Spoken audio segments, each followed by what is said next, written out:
Over on the Everyone is welcome here, it's time to make new friends. Fill your Glencairn. Share a dram with the spirit of Edmonton.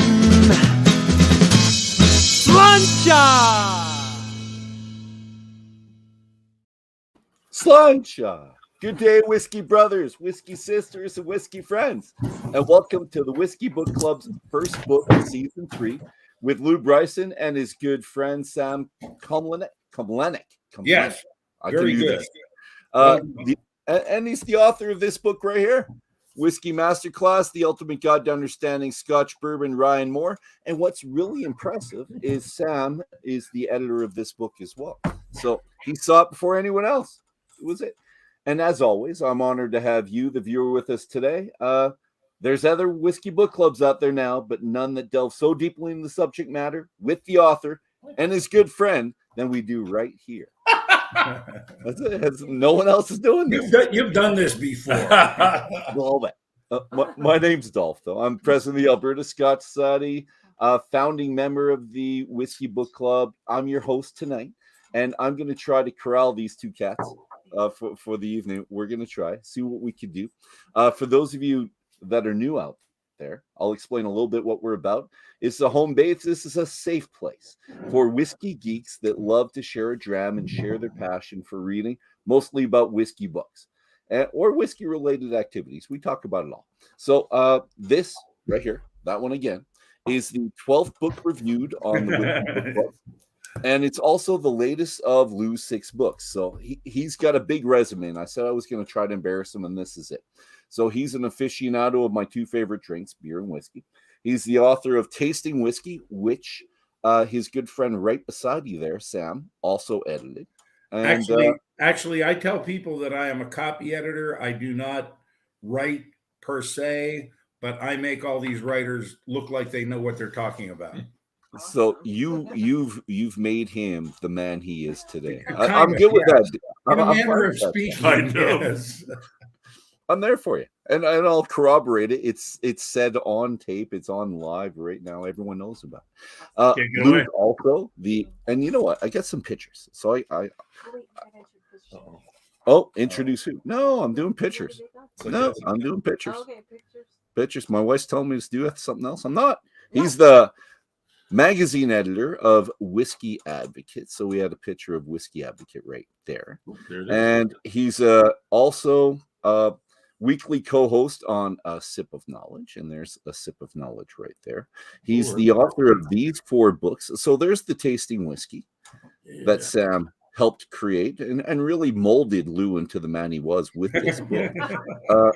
Here's the 4 books that we had: the New Jersey, New York Brewery, Pennsylvania, which is his home state, and Virginia, Maryland, Delaware. And Sam, is this your home state as well? Yes, it is. Excellent. Nice to see you. Nice to hear. Just a pair of groundhogs. And he's a Kentucky colonel, which I think is really cool. And this one, he's a founding member of the Order of the Writ. Oh, Sam is too, actually. Is Sam as well? So yeah. Sam, you both had to be chosen by everyone on that panel. And can you mention some of these people? Because I don't know them by sight. Can you tell me who they are?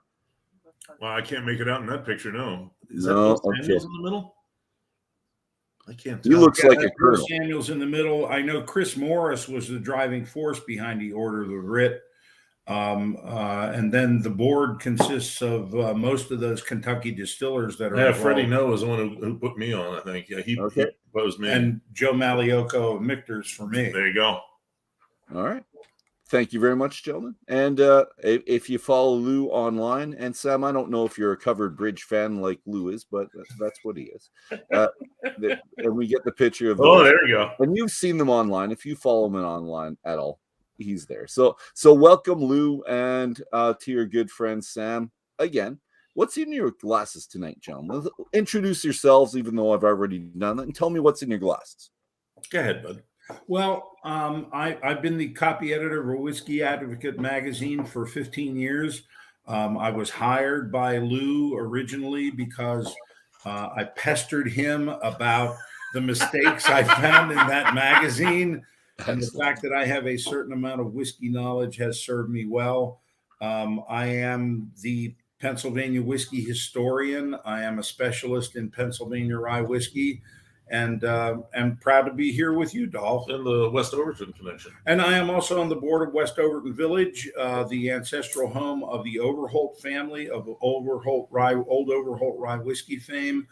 And it is a spectacular destination. If you have any interest in the history of whiskey, it's the only place I am aware of where you can travel to the founder of the company's home and see the way they lived and distilled back in the day. And best of all, not a recreation.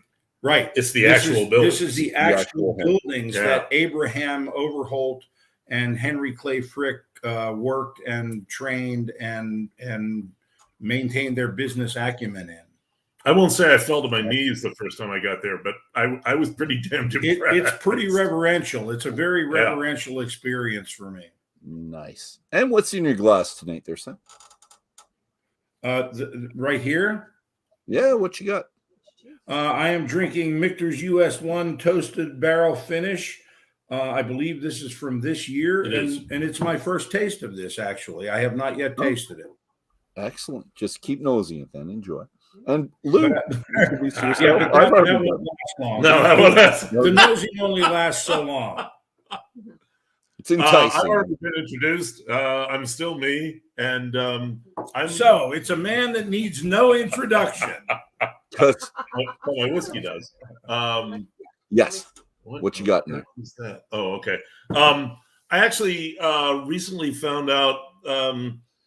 Well, we're moving to the place we're actually in tonight. Not he and I. No. My wife You and and your lovely wife. Yes. my wife has retired, and we're permanently moving to the house that we're in. We've been restoring a house a house from the 1850s in Millheim, Pennsylvania, and I just recently found out that in the old town records, this lot that my house is on, This is great. Wait for it. is registered on the Millheim rolls as lot number 40.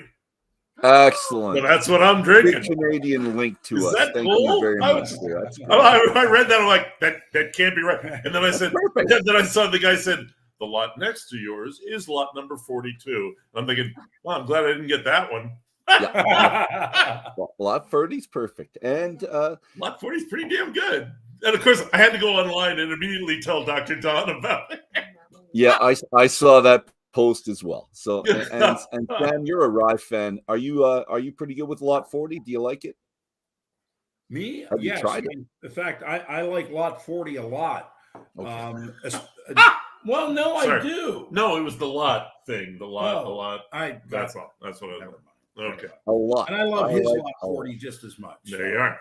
Got it. I'm a cast strength guy, so I like the cast strength one. They Oh, have. yeah. That's This where is the I am. regular bottling when I could get the cask strength. That's a nice. Lou and Sam, have you tried the dark oak yet? There's a lot 40 dark oak now. No, I have not. I haven't tried that either. See, I have not. Don's remiss on this, man. Huh.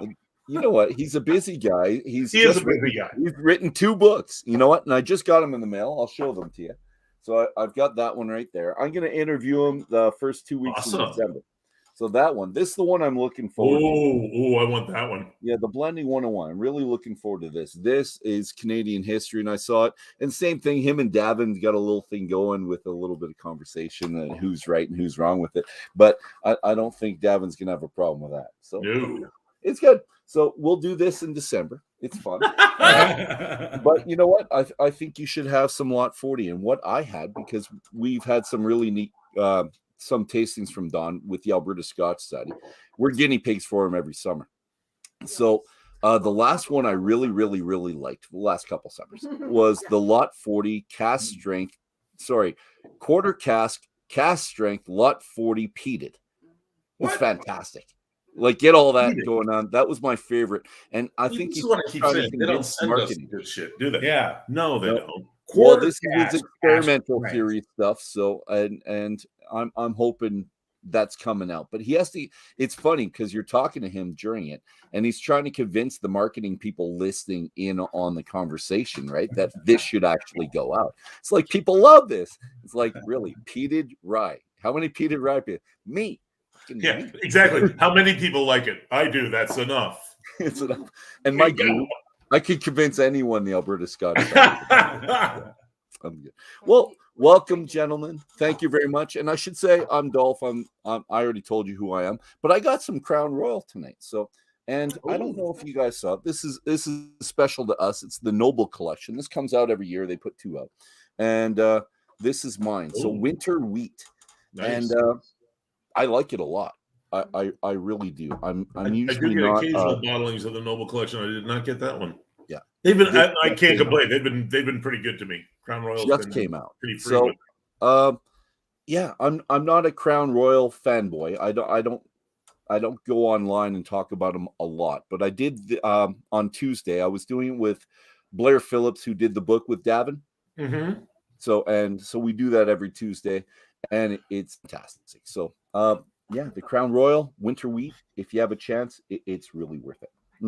Dolph, behind and up on your right shoulder there, are those Waterford boxes? They are, and I saw the Waterford one that you gentlemen did. Yeah. Your wife poured for you both blind, so I've got that, and I've only got 4. And you told me that you're thinking they're into the 20s, that they had like 20 different expressions. Different ones, yeah. And now they're starting to blend them. So, wow. Okay, well, I've gotten everything available to me. There's one more that I have access to, and I think some more coming out this fall, but that might be it. We do okay here, but that's well, you guys drink a lot of whiskey there in Alberta. We try to. We really, we do our part. We're good people that way. God bless you. And you know what? Let's do this. This is the picture I had, you guys, and I had that. That was last week. Yes. You're looking pretty good. It looks good. And let's start with this still. I'm going to go with a question, and it deals with this still right here. So if you could see that still, if you could look at the top particularly, and there's a picture there, and I'm going to throw a quote out that you had as well. So this is the quote. Here it is. Yes. So you mentioned some fantastic, and it's in the strange stuff section, such as Mary at the Smith Bowman Distillery in Virginia. So, and your quote is, "I've never seen anything like Mary in more than 20 years of writing about whiskey." Now I have this. It's a picture. I think it's really similar. It is something like Mary. I gotta admit. And it's probably Vendome. It's probably the same people that made it. Is my guess. But this is a distillery 5 blocks away from my mother's house. Yes, Mary is a Vendome still. Yeah. Right. Yeah, Sam, this is a good question to come up this week because Sam's probably been to Bowman more times than I have. Oh, excellent. Well, really, I'm going to ask you. The one you see there is called Louise, and at Bridgeline Distillery. I get to walk there from my mother's house when I visit her in Calgary and walk home, obviously. I wanted you guys, if you could. Obviously walk home. No, I can make it. I'm still on 2. And these are the people right here. That's Bridgeline. Nice looking bottle. Nice. And they have something called Tabor Corn Bourbon, which I don't know if you know what Tabor Corn is. It's just a really sweet corn we have here. Yeah. It's a special corn in Canada. That's all. And it's good. They're young, but it's really quality stuff. I really appreciate what they do. But what I want to do is take that picture and have you, because you were talking about different things that happen or the different flavors based on the different elements of the still. So when you look at this, what can you tell me is probably their aim in distilling when they have a design like this? And I never seen this before. So I was here before I read your book and seeing Mary. So that's Mary is in Virginia. Louise is in Calgary. So this is Louise, but this is in Virginia. So this is still being made, and they're in the process of finishing up Louise. So what can you tell me about the still? What you're going to get flavor wise out of that? Either of you gentlemen, please. Sam, you already talked about this when we took a look at the questions earlier to get prepped. Yep. And Sam immediately blurted out that it's about high reflux. Yeah. This is about high reflux and a cleaner spirit, to my way of thinking. I mean, because everything that doesn't make it up, what is that? 4 rings of spiral. Yes, and that's runs a big, back. that's a big diameter. Yeah. Yes. I can tell you that it appears to be a smaller still than Mary. Yes. But it appears to be as equally a gigantic coil Yes. on top. But Mary has the ball at the top of the coil. Oh, I'm not sure. I mean, that certainly increases that reflux. But in this particular instance, the ball here is at the very top of the still. Ball. It's a boil ball as opposed to whatever the hell that is. Yeah. I don't know what they call it. Well, let's just go with that. And say you're right. Your condenser over here. Yes. So my guess is that this is made to create a cleaner, lighter spirit. And of course, it's all copper too, and it's all copper. Yeah. So that's really cleaning things up. So I would presume that they are looking for a much lighter distillate to go into whatever barrel configuration they're using in the end result. Excellent.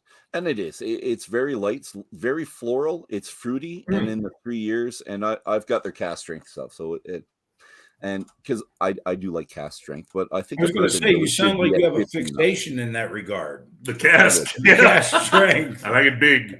I cannot lie. That's what we do. And you know what? There's nothing wrong with that. We should admit what we are, and it's lovers of that, but it's also lovers of the still. And this leads me. That was a perfect segue. Thank you very much, gentlemen. Into the copper pot still and column stills are gorgeous when they're gleaming and polished, and that's a direct quote. And I can prove it just by throwing a quote up here. Here's my next quote. There we go. There's the quote. And since it's on the screen, we could prove that it came directly from Lou's lips. So there it is. And I agree. We're drawn to them. And when every distillery I go to, I take pictures of the stills and not just the stills, but the spirit safe every time because it's with all the copper. They're beautiful. And I did another whiskey book club. This is 2 summers ago, and Canadian whiskey journey with Blair Phillips and Davin. We did this, and we went to 18 different places. So here's, I'm not going to show you their still, but I'm just going to show you these guys. So that's the one, and those are the 2, and it's those 2 guys. So, Joël and Jean-François from St. Laurent Distillery in Quebec. We covered this topic, and I want to know your opinion. I'll tell you theirs first. Blair said it was the curves, which I can agree with. It's beautiful. It's got curves. I was thinking shiny because I'm impressed by shiny things, which is like a magpie. My mentality. I was going to say like a crow. Yes, I could be a crow. Magpie. I don't know if you guys got magpies. I'm more of a magpie type thing. I've seen your magpies. They're kind of scary. They're huge. They are. They're ferocious, and they've got blue. We call them buzzards down there. No, buzzards are ugly. They're ferocious. I like the ferocity, but ours are a little bit different. But hey, what they said was really enchanting. I loved it. They were entranced by the unknown. They think people love the unknown because there's kind of a magic. There's a transformation and there's a magic there. And you can think Harry Potter and things like this, but there's a transformation that people don't completely understand. We think we do, but sometimes things happen and we can't explain it. And that's what happens in the still. So that's their explanation as to why we think it's pretty. I want both of your explanations, please, sirs. Why are we so drawn to look at the stills and take pictures of something that we've seen thousands of times in books or in person? I mean, I think it's similar to why every single freaking brewer and distiller wants to show you their bottling line. Like, I don't know why they're fascinated by that, but every one of them wants to do it. I'm like, yeah, it's that's great. Liquid into a bottle. That's awesome. Good for you. And it's going fast. It's going really fast, right? Which I have to admit is the only time I was really, really interested in a bottling line was the 50 ml line at Beam, because that goes incredibly fast. I was getting dizzy just watching the just like, and it's done. But no, I mean, why do we take pictures of stills? I think because, I mean, partly it's because they are shiny, and I'm all in with your magpie instincts there. But I think some of it is that, I mean, it's distilling. I think no matter how much people know about whiskey, I think everybody knows that this is the heart of the process. Yes. Okay. This is where it happens. I mean, you know, if you know more about it, you kind of realize that nothing happens without fermentation, and you realize that the warehouse and aging is really important. But who the hell wants to take just another picture of brown things in a big row? Well, and I was thinking the same thing. I was thinking it's because not just the heart, to me, it's the beating heart of this process. Ooh, Much okay. like going into an older brewery that still has copper kettles. Yep. It is the embodiment of the process. This is where the transformation from grain to spirit or beer wash actually takes place. And to me, that's what's important about it.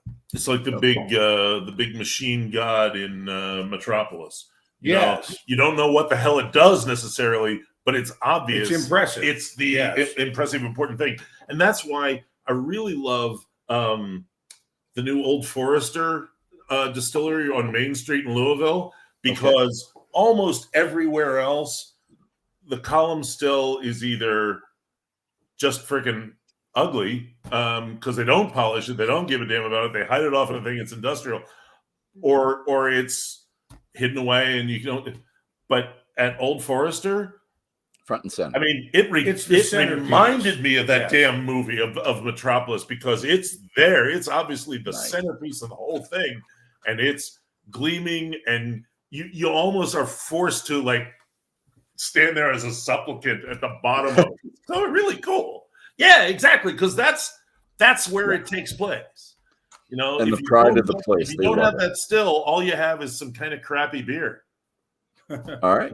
And I think it doesn't have to be shiny to be beautiful.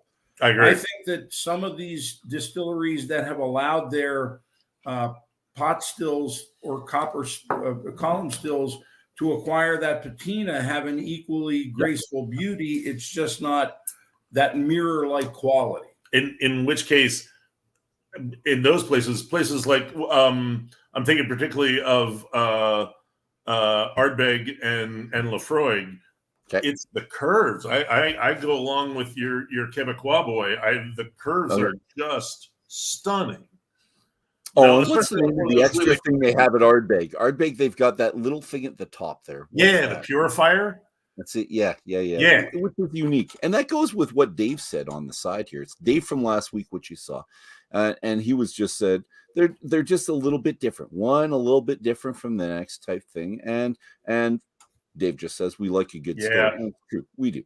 And honestly, when people ask me, why has whiskey taken off? I think that's the main reason. The story. It's got an honest story. Yeah. It's real, and people want that. I mean, I write stories. It's what I do. There's a reason I've only written 2 vodka pieces. There's not a lot of story there. The only story that's there is pretty much made up bullshit. Yeah. But with whiskey, and I got to tell you, you know, one of these days, people are going to start reading the story of tequila and going, really? That's bizarre. That's interesting. Tequila has a great story too. But I think that's they haven't taken advantage a lot of the attraction.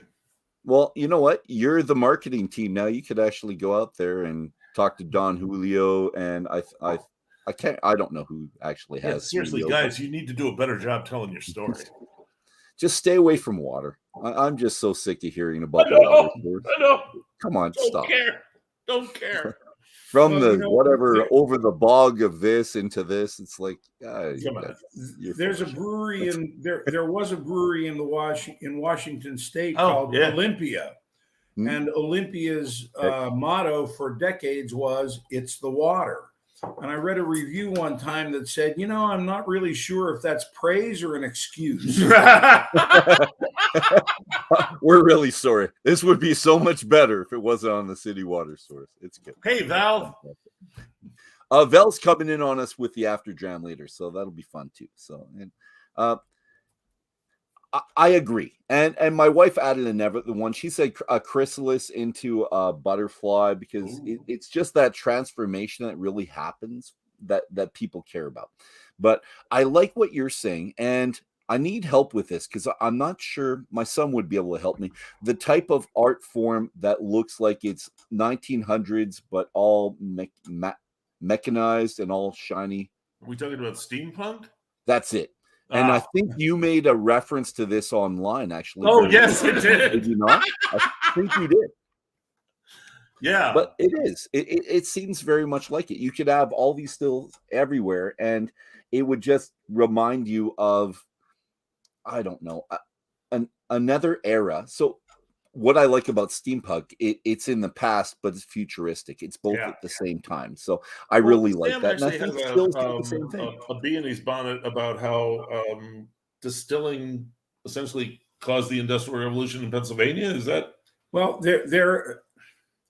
I have reason to believe that at least in some respects, whiskey helped to drive the industrialization of the United States, because whiskey and steel are closely tied together in southwestern Pennsylvania.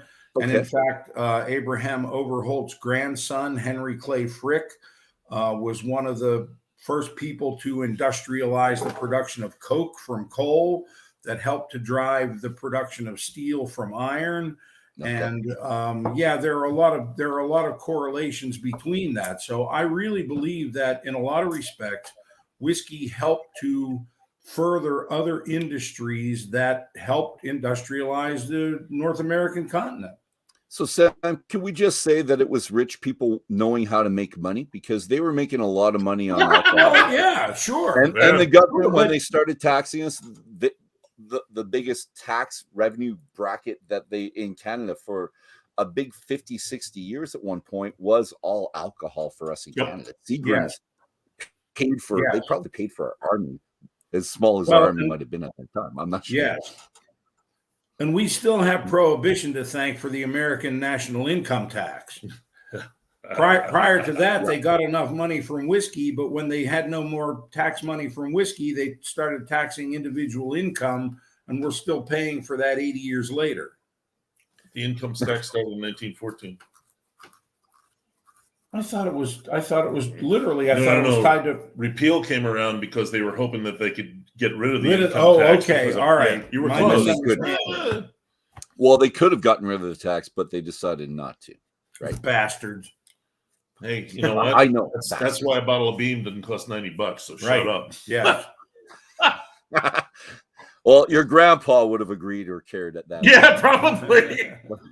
All right. I'm bringing us back to the book. No, this was fascinating, and it's one of my favorite topics. Really, is why we're entranced by it. So, and Lou, thank you very much. It's shameless. I finished it finally today, because before I sent you the pictures, I got to chapter 14, which was right before chapter 15. No, what did I get to? I got to the people. So chapter 14. So I got to the people, and then I finished off the intangibles. So I finally finished the book. I needed to finish it before we came on the air today, because I would feel like a hoax, like a bastard, like it's just a lying some bitch. I think you're going too easy on yourself, Dolph. It's what I got to do. I only have you for 2 weeks, Lou. I got to get it all done. But let's talk about the barrel. So we did distilling, and a lot of your stuff is devoted to the barrel. And it makes sense when you talk about others that believe that 50, 60, 70% of the flavor comes from the barrel. But I like this quote better. And as you've gotten to know, I like quotes. This is the one I like better. Oh, let's get that back on there. That just means that the other 50% doesn't come from the barrel. And I really like that, because you're being very accommodating, I think, to various views in your book. But I'm wondering where you really stand on the percentage. Like you say, people say 50, 60, 70, and you're okay with all of it. But I want to know where you think, because I have a lot of thoughts, but I want to know where you think on the percentage issue. Well, I mean, a lot of it goes to the different kinds of whiskeys. Right. And different distilling cultures. Right. And the guy who said the other 50% is Bill Lumsden. He's using used barrels. You know, somebody in Kentucky who's using new charred oak, you're getting a lot more impact from the barrel.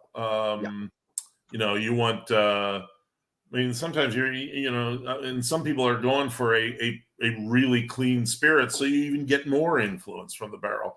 I think 80% is the high end, and so are you okay with 50? Below. What's that? As a, kind of an average, are you okay with 50 across the board? I don't think so. No, it's much more than that with bourbon. Okay. Yeah, sure. Just because of the new oak. Well, and then you consider the first fill, second fill, third fill, right? Yeah, and not only is it used oak, it's how many times it's been used, and that has an effect as well. Yeah.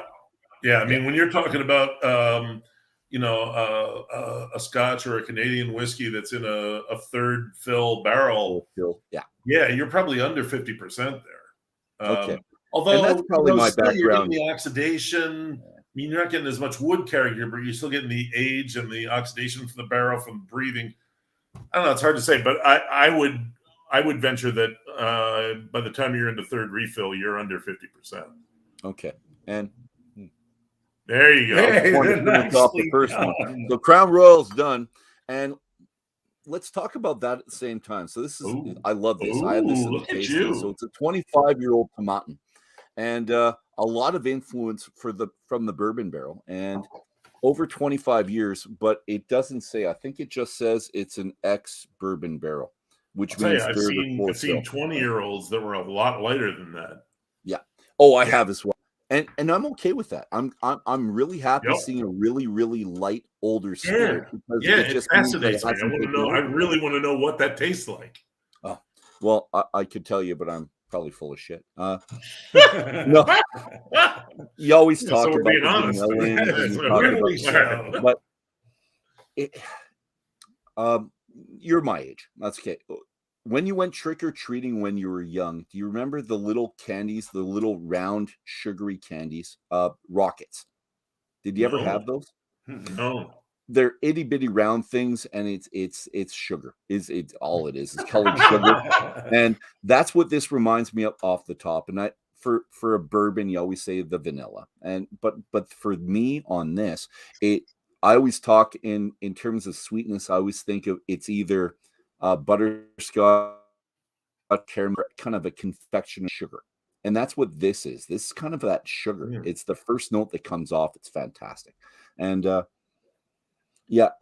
beyond it, it's citrus, which you don't usually get on a 25-year-old, but it's really citrusy and it's very sugary.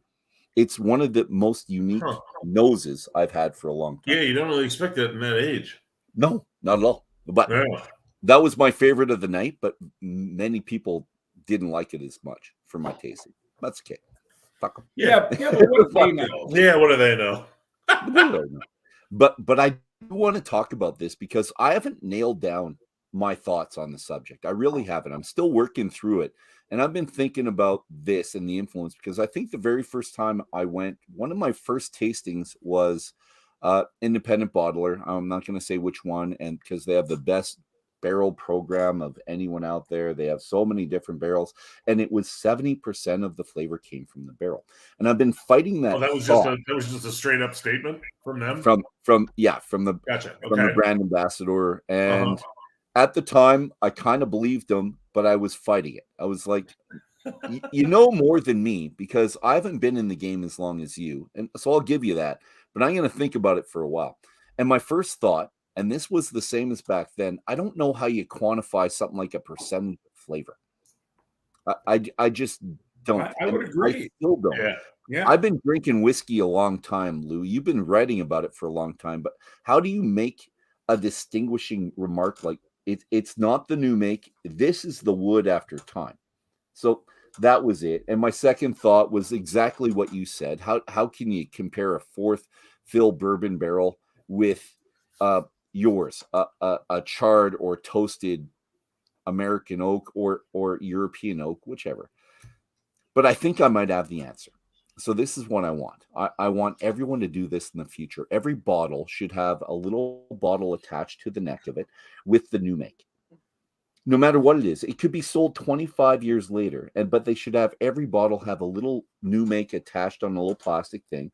So you're trying your 25-year-old tomatin, but you actually have the new make in Do you want that new make from then or new make from now? New make from then. So when they actually made it, so You're a pretty demanding guy. Yeah, I don't think I'm demanding, but wouldn't this be I great? get what you're saying. Yes. Yeah. You would be able to tell at that point in time what it is, wouldn't you think? I don't know. Yes. What do you think? Yes. No, I agree. I agree. It would give you a baseline to work from. Yeah. And it would be certainly better than a lot of these guys who are selling full bottles of new make, which Yeah. who the hell wants that? The White Lightning to get. I recently gave away my white whiskey collection. Really? I had accumulated enough bottles that I had never finished that I gave it away to an aspiring distiller who wanted to be more analytical with her work. Wow. So, Okay. That was very nice. yeah. How many did you have? That's it right there. Oh, Right there. I bet I had 15. I bet I had 15 because Did you really? Wow. every time you go to a startup distillery, you don't want to walk away and not spend some money. Yeah. And all they really have to sell you is some white whiskey. So, okay. You And buy it. some have been better than others, but most have been relatively unfulfilling. And I have never once finished a bottle. Never once. No. I mean, Oh, every I've gotta time agree I with see one of those, I think of one of the first H.L. Mencken pieces I came across, which is his coverage of the Scopes trial in the 1920s, the monkey trial in Tennessee. And I mean, Mencken being Mencken, most of the story is not about the trial. It's about wandering out into the woods with a bunch of locals who go to a tent revival meeting and start having like struck by the spirit experiences and jumping around and screaming, snake handling. Yeah, and meanwhile he's sitting in the back of the tent drinking White Lightning and Pepsi with the people in the back. And he says, which is apparently how one gets one's tipple in Tennessee. Okay. And that's, I mean, that would be, yeah. I mean, that's how I've had my first drink of whiskey. I was in high school. I went to a friend's house for a study session, and we actually did study some. There were three of us. I was a senior. The two of them were juniors, and the guy winds up pouring me a Jack Daniels and Pepsi. I'm like, well, that's not bad. Which, Jack Daniels and Pepsi, if you like Pepsi, that's fine. Right. Yeah. And mine's the same thing. Mine was CC and Coke. There you go. We had almost the exact same drink, really. Yeah. Yeah. How can you go wrong? You can't. I mean, it's just easy to drink. Well, I was 17, so I was impressed by anything. The first whiskey I ever drank was out of a bottle. It was Jim Beam. The first shot I ever had in a bar was when I was 16 years old at a family friend that owned the bar, and it was Seagram's VO. It was Canadian. There you go. My first shot of whiskey in a bar was Seagram's VO whiskey. back in the early 70s. So, no, my first experience with whiskey were unadulterated. Damn. That's because I am a tougher Yes, son of a bitch than you are. Well, us little whiskey guys with the pop in the side, we needed it. But maybe it's because I'm a beer guy at heart. I think that's what it was at first. So it was beer, and that was my segue into something of the beer's big brother, right? Well, my dad worked for a brewery for 35 years, so that was my baseline too. Nice. So you like the smell. We talked about the smell of breweries last week, and I think it takes a certain type of person that loves what you smell in a brewery and a distillery to appreciate it as opposed to a stink. So did you like the smell? I'm going to ask you right now, Sam, when you smelled Dad when he came home and he smelled like the barley or the mash or whatever it was that an enticing smell? Or is it still? I adored it. In fact, I went to a conference in Portland, Oregon about 20 years ago. It was right before the Henry Weinhard Brewery closed. And I walked out of my hotel room in downtown Portland, Oregon one morning, and I went, there's a brewery in this neighborhood. There's a brewery around here somewhere. And I walked until I found it. Yep. Yes. Oh, Like a That's puppy your in dad the worked for. street. You smell it. Oh, my dad worked for the Jones Brewing Company of Smithton, Pennsylvania, brewers of Stoney's and Esquire beers.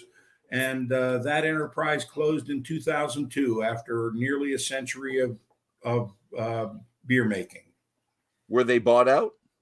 No, they were sold to an individual that did not understand the brewing industry. It lasted 13 years, and that was the end. No. Yeah, so they just went under. Hey, They got scrapped, right? Dave's been to Wine Oh, there we Hearts, go. yeah. Now, Dave's a brand ambassador for one of our distilleries, but he's a beer guy and he collects old beers, and that was his first love as well. So he went to various distilleries. So Awesome. and right there, I've heard of Esquire. Oh my God! Wow! Nice. Wow! It was the. Well, I thought Dave was more a Western states kind of guy because he goes down south and he hits the Western states quite often. I didn't know he went back east. So Esquire was made in the same county as Rolling Rock in Western Pennsylvania, and they were the last two painted label 7-ounce beer bottles that were available, returnable bottles. So that's the equivalent is Rolling Rock in the little painted 7-ounce Silk screened 7-ounce bottles. Yeah. All right.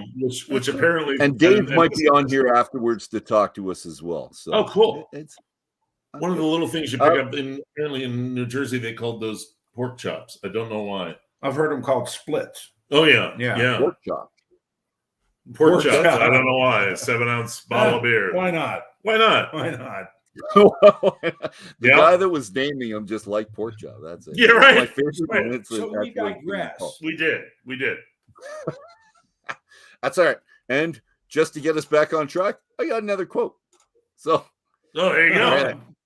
Oh, they In got other something words- else to throw in your face here. Oh, here we go. It's the Stewart thing. this is not Stewart, lose word. Uh-huh. In other words, the base wood of the barrel continues to have a greater effect in the future aging or finishing than whatever wine or spirit it may previously have held. So, and this is Stuart McPherson, Spanish operations manager for the Edrington Group. So we're talking Mcallen, Highland Park, Glen Roths. Famous grouse. What's your opinions on this? Because I was taken aback by the statement, and Well, I I'm have to be still honest. fighting I it. was as well when he first said it to me. Okay. I was like, And I'm still fighting it. I don't know if it's true. I would like to believe both of you because you've both been around the industry longer than me, but I'm having a hard time with it. So, well, I'll tell you help what. me how- Stan and I help me- just did another video today. Well, actually, we did 3. Yes. But one of them was a comparison of 3 bourbons from the same producer that had been finished in 3 different woods. okay. So the base bourbon's the same, and then they finished them in 3 different woods. And I have to say, the first 2, the double barrel with the toasted char, or the char number 2 and the toasted heads, and the French oak finish. I mean, obviously, that's all there is. They're both virgin barrels. The third one was finished in a Cabernet Sauvignon barrel. Okay. Yeah. I mean, clear difference. So the cab still did make a difference. maybe not.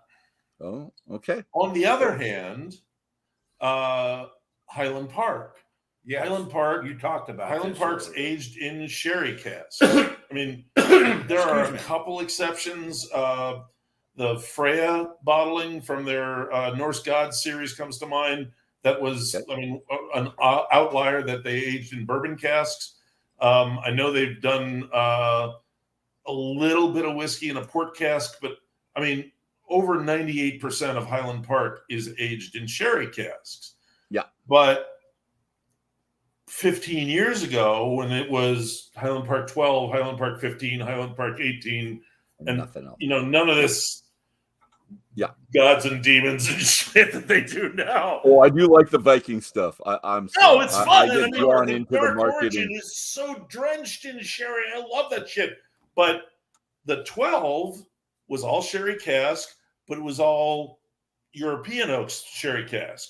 And then you get the 15, and it's largely American oak sherry cask. And the difference was night and day. I mean, you were getting that bourbon-y character in the 15-year-old, but it had never touched bourbon. Which, I mean, and as Stuart said, well, where do you think bourbon gets that flavor? Shit, it's from the wood. Mm-hmm.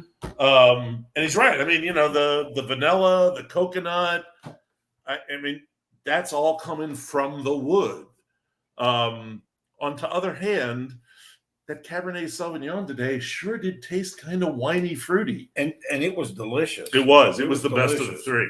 Yeah. Maybe it depends on the barrel. And I'm going back to Dav in his first book. He said, depending on the barrel you get, it retains, and I'm going to stick with metric. Sorry, guys. 8 to 12 liters worth of the liquid, the base liquid in it. So he said a lot of people are thinking that you're adding the 1/11th in these cases, but you're not. So you're still using a drenched barrel. You're still infusing it with whatever's there to get that influence. And that's where I'm sticking. That's where my headspace is a little bit now. Which kind of makes me wonder with Stuart, because I mean, they're not getting whole barrels. They're getting shooks. Yeah. They're getting knocked down barrels that they then reassemble. Okay. So they're not wet They're barrels. not getting wet barrels. So maybe for Scotch, that's more true. Okay. Yeah. All right. So kind of makes me miss Paxarette. Yeah, right. Why did they make that illegal? I like that French. Sam, you say that, but Paxarette, there was a flavor to it that I really appreciated. I really did. And I can't say why. It's outlawed. Yeah. Yeah. But I did like it. And when you taste something that comes from the 70s, I think mid-80s before they. Yeah, I think it was mid-80s. I know. I just really like liked it. Yeah. So I don't know. Maybe I just equated that with luxury or something. Yeah. But it was good. The bottles you have, that wasn't the Jefferson's experiment where they had the different ones, right? The box with 5 different or 6 different. Oh no, this is Lux Row. It's Davis or Davies County series. All right. You know the Jefferson thing I'm talking about too, though, right? No. Oh, the Jefferson.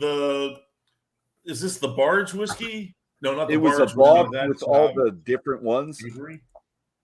I can't think of the name. No, it's not the Barge. Are you talking about the ocean aged Jeffersons? No, I'm talking. They had a box, and I'll bring it out during the after dram. Maybe we'll talk about it during the after dram, and I'll show you. And it was trying to see the influence of the wood, depending on the wood. It was the same base spirit, but the only problem is Americans, and this is not a bad. Yeah, a lot of people say that about us. You put a lot of influence on where it's matured, and where it's matured in what type of warehouse, right? You want to, and that'll come up later because that's not a Canadian thing, really. It's not really a Scottish thing either. I think it's, and you'll tell me if you think differently. But here, Wood Experiment Collection, right there. Have you seen this before? No. All right. Look at that. And this was great. It was $110, so like $14 American, and and maybe 80. I don't know, American, but it was great. And I haven't opened it up, but there's another one I think I'm going to buy just to do it because I bought this for a tasting, and it was really the intent was to see the wood influence on it. So, and if I could read it, it says. Dolph, don't gloat because both of us are old enough to remember when American money was worth more than Canadian, okay? It's worth so much more. Anyways, it is. It's great, and I want to get into it with a group and my Alberta Scotch Society, same thing. Just to see the influence of the wood. But like I said, it's the same base spirit. But where it is in the rick house or where it is in the warehouse, top, left, center, north facing, south facing, that makes a difference now in my mind, whereas 2 years ago it didn't.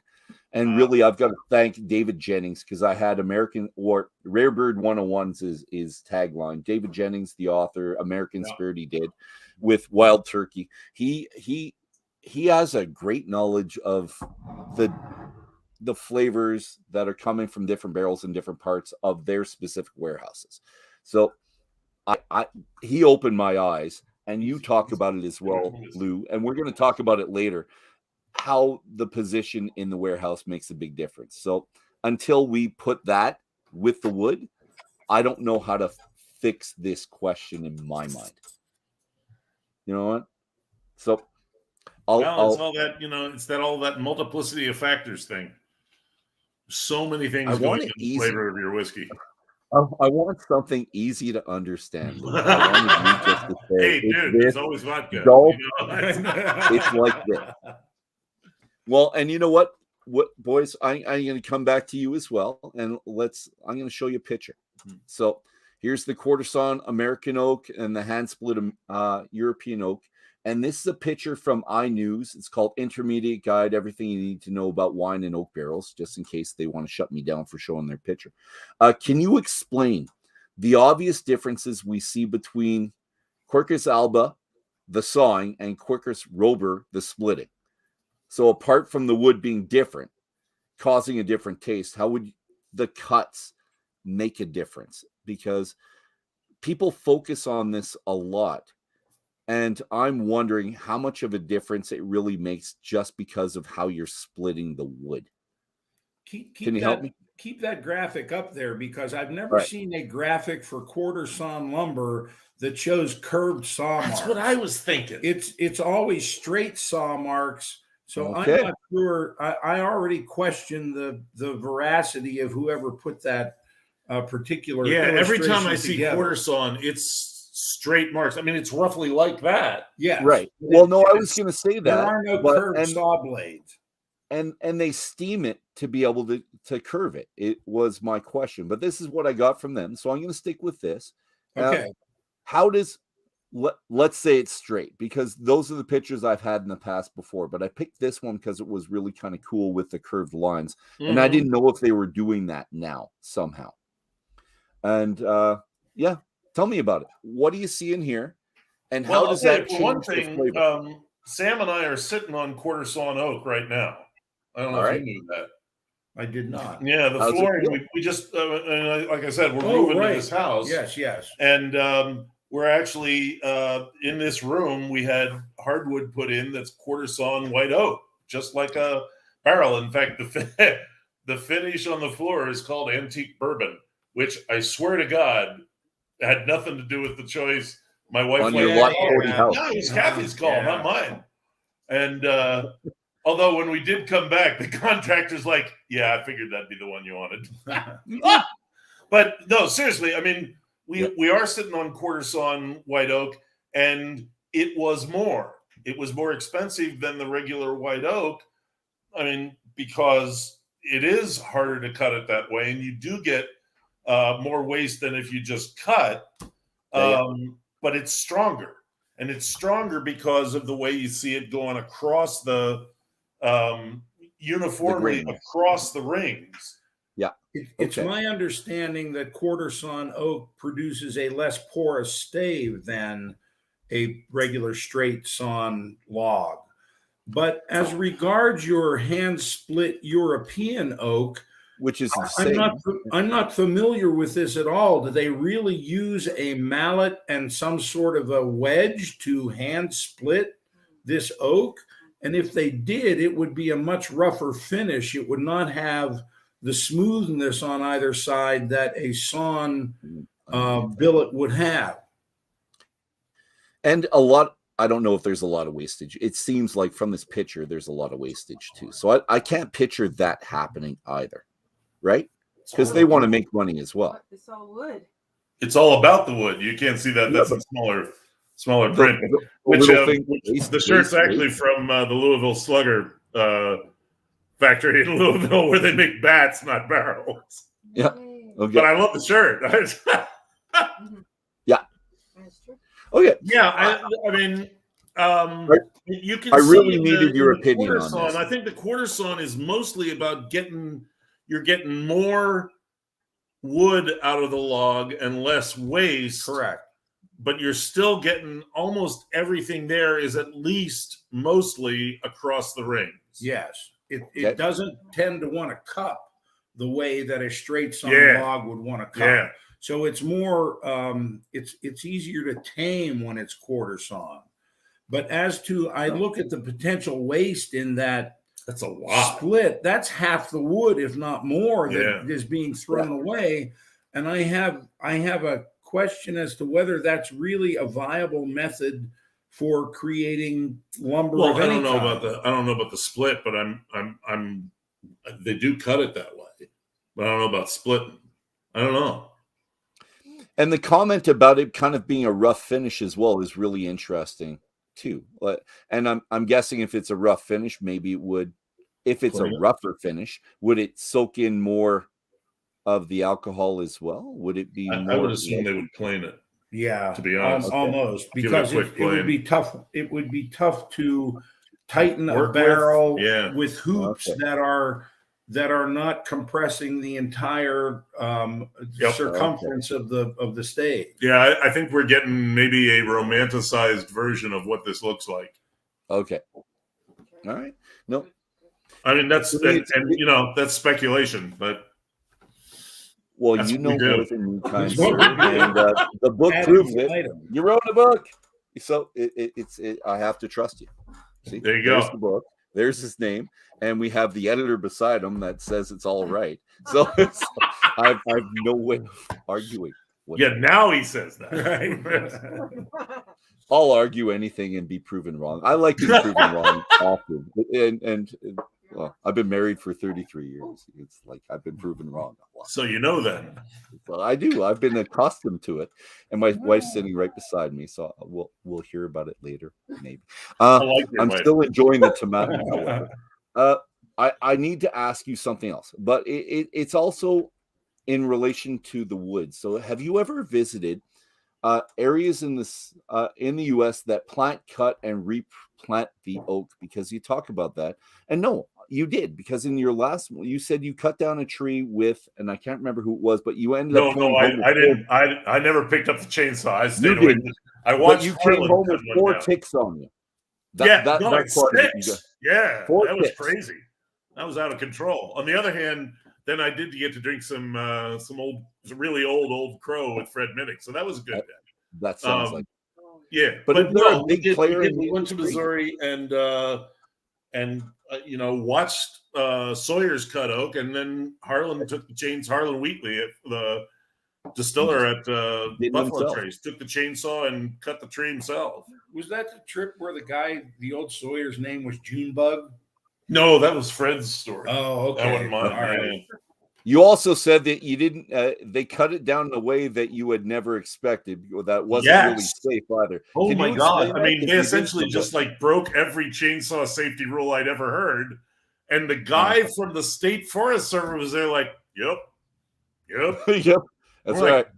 What? And the Sawyer's laughing. He's like, "Yeah, we didn't want to do it either," but he said it really works and it's safe. Like, well, okay then. I mean, they were using the tip. They were putting the tip into the wood. Oh, yeah. I've seen that. Sure. Yeah, not supposed to. Didn't used to be. Well, do you know how to control the chainsaw, or don't you? They obviously do. Okay. I'm just saying, the Sawyer didn't like the idea until it was proved to him.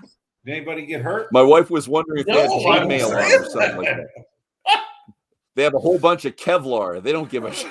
Yeah, right. That's why I was standing back 8 feet. I didn't. Are there big players in that industry that control a large segment of the industry, or is it a small kind of family farms? There's big players in the cooperage industry. There's not big players in the lumbering, in the logging industry. That was a not revelation, because it would be a revelation if I had ever thought about it, but I hadn't. But no, the guys, and the big player that I'm talking about is ISC, Independent Stave. And, I mean, they're the biggest barrel maker in the world. And, they play in Kentucky and California and Missouri. And, I mean, they took us to one of their stave mills, and it was enormous. It was just like a sprawling set of acres and wood, and so but at the same time they said, what I think I remember them saying that the biggest Sawyer, the biggest logging company they worked with, supplied 2% of their logs. Ooh. And that was the biggest one. So yeah, not really done. He said most of the logging outfits are under 10 people, and they're often family companies. And I don't know why I like that, but I like that. I know, right? I like kind of that. like that it's just all these little companies People going out making there. some money. Of course, this gives them no leverage on price, Right. which is probably how ISC likes it. Mm-hmm. And another thing, we talk about that it's the oak comes largely from Missouri, from the Ozarks. Not so much anymore, because one of the main reasons it was coming from there is because that's where the stave mills were. Right. And it just doesn't make sense to transport full trees. Mm-hmm. So now they're building stave mills on the other side of the Appalachians, and all of a sudden you're starting to get oak from Virginia and West Virginia and Pennsylvania and Maryland, and you're going to be seeing more barrels made with that. In fact, one of the ones that came over was Speyside cooperage from Scotland. Ah, okay. Yeah. Well, one of the other things that we're seeing as a result of this is cooperages are now popping up in non-traditional places using those non-traditional locale logs. So I'm aware of a cooperage. Oh, right. Half an hour from here, Yeah. 45 minutes from here in Pennsylvania, that is now starting to use Pennsylvania oak, which to me would add another layer of terroir to a Pennsylvania whiskey, Pennsylvania distilled whiskey, because back in the day, all of these, I shouldn't say all, but a great number of the distilleries in Pennsylvania had their own cooperages, which were obviously using local oak as opposed to something from Missouri. So we have not experienced that terroir in generations. And I'm really looking forward to when that hits the market. Well, that brings me back to that. There's a Dave Pickerel, the late great Dave Pickerel.